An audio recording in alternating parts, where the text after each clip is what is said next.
नमस्ते। आज हमारा टॉपिक है क्षेत्रीय शक्तियों का विस्तार भाग 3, जिसमें हम राजस्थान का अध्ययन करेंगे कि दिल्ली सल्तनत के पतनशील के काल में राजस्थान में किन किन रियासतों का उदय हुआ, जिसमें मेवाड़, मारवाड़ और आमेर जो प्रमुख रियासत रही। मेवाड़ के संदर्भ में हम देखें तो 6वीं शताब्दी ईस्वी में गुहिल नामक सरदार ने मेवाड़ राज्य की नींव रखी और 1303 में अलाउद्दीन खिलजी ने मेवाड़ के राजा रतन सिंह को हराकर मेवाड़ की राजधानी चित्तौड़ पर अधिकार करके चित्तौड़ का नाम बदलकर खिजराबाद रख दिया और अपने पुत्र खिज्र खां को वहाँ का सूबेदार बनाया। अलाउद्दीन की मृत्यु के बाद गुहिलों ने अपने वंश की छोटी शाखा सिसोदिया के हमीर के नेतृत्व में चित्तौड़ पर पुनः अधिकार कर लिया और अब मेवाड़ पर जो वंश आया वह सिसोदिया वंश कहलाता है। इससे पहले गुहिलों का शासक रहा और अब सिसोदिया वंश का शासन। गुहिल वंशी शासकों की उपाधि रावल थी, लेकिन अब नए वंश के सिसोदिया वंश के जो शासक थे उन्होंने राणा व महाराणा की उपाधि धारण की। हमीर सिसोदिया इसका संस्थापक था और उसकी मृत्यु 1364 में हुई और उसके बाद उसका उत्तराधिकारी क्षेत्र सिंह हुआ। क्षेत्र सिंह ने 1364 से 1382 तक शासक किया। एक पारिवारिक झगड़े में वह मारा गया। उसके पात्र जो उसका पुत्र था लक्ष्मण सिंह, जिसको राणा लाखा भी कहा जाता है, उसने 1382 से 1397 तक शासन किया। राणा लाखा ने बूंदी, जहाजपुर, मारवाड़, शेखावटी और बैराट आदि को जीता। राणा लाखा के समय जो मेवाड़ क्षेत्र है उसमें जावर क्षेत्र में चांदी की खान निकल के आ गई, जिससे मेवाड़ की जो आय थी उसमें काफ़ी वृद्धि हुई।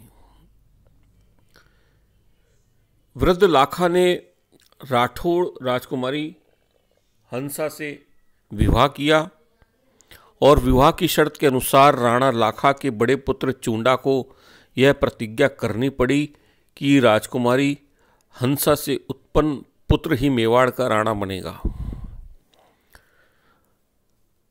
राजकुमारी हंसा बाई के मोकल नामक पुत्र हुआ और राणा लाखा की मृत्यु के बाद मोकल मेवाड़ का महाराणा हुआ। मोकल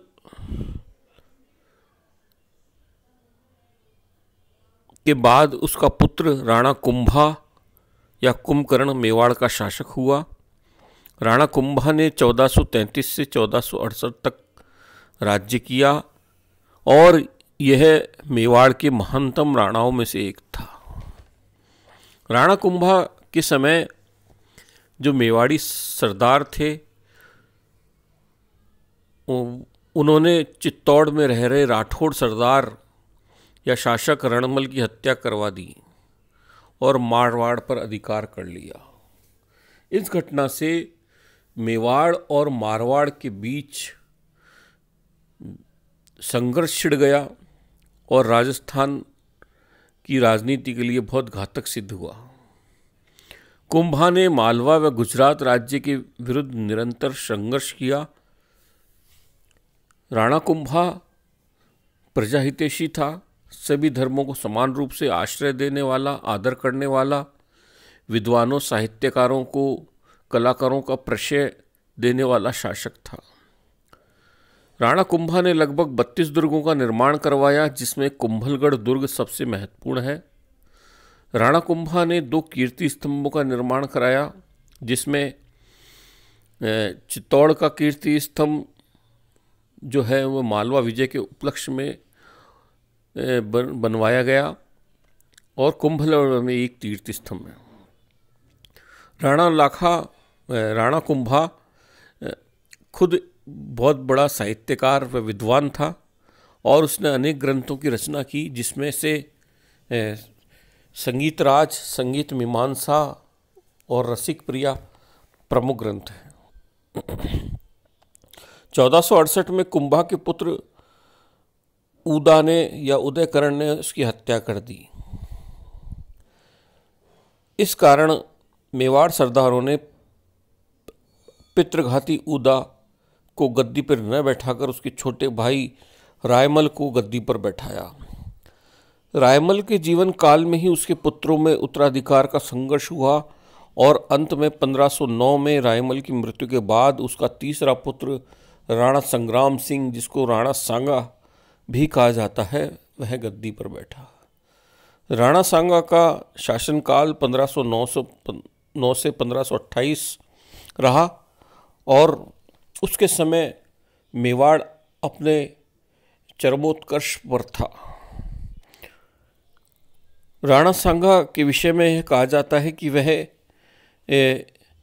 योद्धा का एक टुकड़ा मात्र था, क्योंकि उसके शरीर पर तलवार व भालों के घावों से लगभग 80 निशान थे और युद्ध में वह अपनी एक टांग, आंख और एक भुजा को खो चुका था।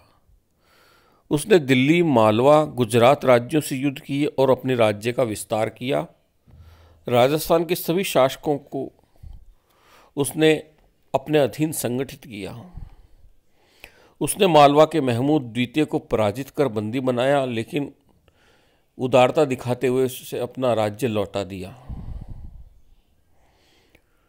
राणा सांगा का जो संघर्ष मुगल सम्राट बाबर से हुआ, जब बाबर ने इब्राहिम लोदी को परास्त करके दिल्ली पर अधिकार कर लिया, तो अब शक्तिशाली राणा सांगा से उसका युद्ध निश्चित हो गया और 1527 में खानवा का भयंकर युद्ध हुआ, जिसमें सांगा परास्त हुआ। लेकिन इसके बावजूद बाबर ने सांगा के मेवाड़ जीतने का प्रयत्न नहीं किया या साहस नहीं किया।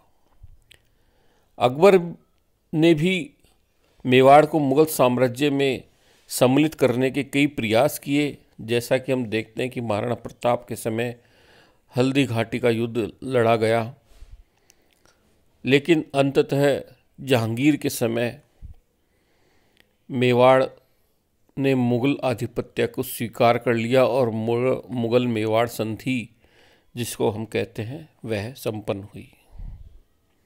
तो ये मेवाड़ का इतिहास था मुगल अधीनता में आने से पहले। अब देखते हैं कि मारवाड़ में किसका शासन था। मारवाड़, जिसको आधुनिक जोधपुर का जो क्षेत्र है वह माना जाता है, यहाँ राठौड़ राजपूतों का राज्य था। यह माना जाता है कि जो प्राचीन राष्ट्रकूट थे उनके वंशज राठौड़ रहे और राठौड़ राज्य की नींव राव चुंडा ने रखी।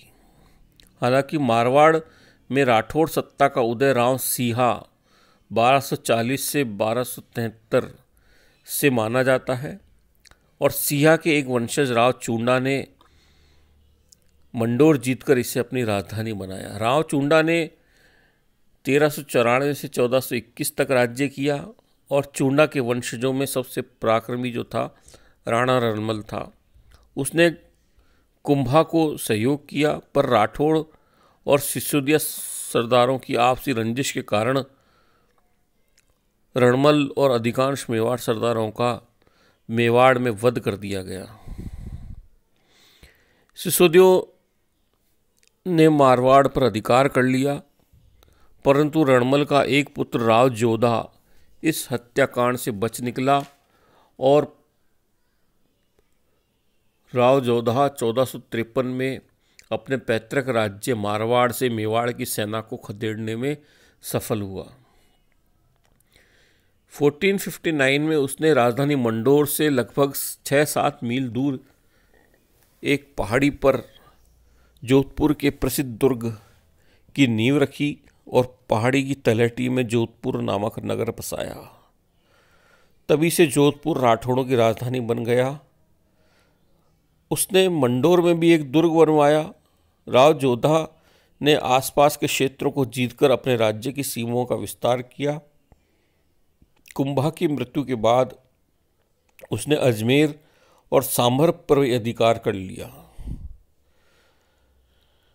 राव जोधा के एक पुत्र राव बीका ने अपने लिए एक पृथक राज्य बीकानेर की स्थापना की और जोधा के वंशजों में राव मालदेव अत्यधिक पराक्रमी था।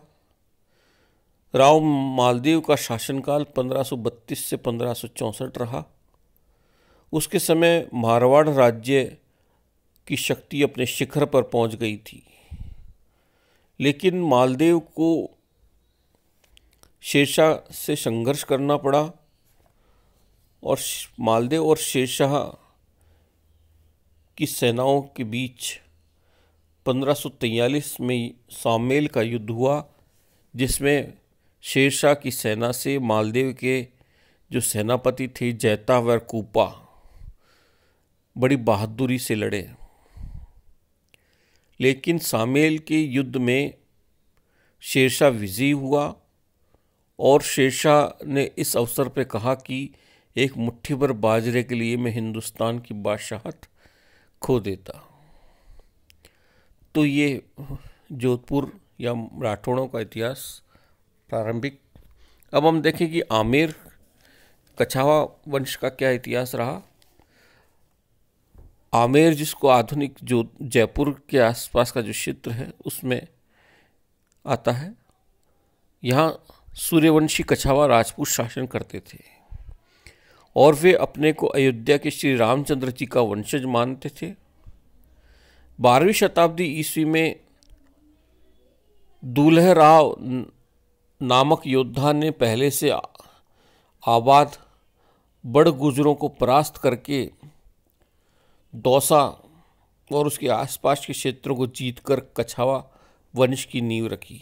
तो हम देखते हैं कि दौसा और इसके आसपास के जो क्षेत्र हैं इसमें पहले बड़ गुजरों का आधिपत्य था और दूल्हे राय ने इनको जीता।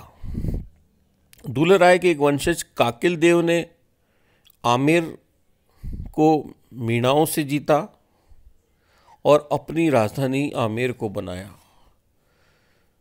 12वीं शताब्दी ईस्वी में कछावाओं को कुछ समय के लिए चौहानों के सामंत के रूप में शासन करना पड़ा और बाद में मेवाड़ के सामंत के रूप में शासन करना पड़ा। आमेर नरेश चंद्र सेन का पुत्र पृथ्वीराज महाराणा सांगा का सामंत था और उसने खानवा के युद्ध में मुगलों के विरुद्ध संघर्ष में भाग लिया था। और हम देखते हैं कि जब अकबर शासक हुआ तो 1562 में आमेर के शासक भारमल ने अपनी पुत्री का विवाह मुगल सम्राट अकबर से कर दिया। तो ये प्रमुख राजवंश हैं राजस्थान के, मेवाड़, मारवाड़ और आमेर। दिल्ली सल्तनत के पतन के बाद इनका उत्थान हुआ और स्थानीय शक्तियाँ या क्षेत्रीय शक्तियाँ ये बन गए। धन्यवाद।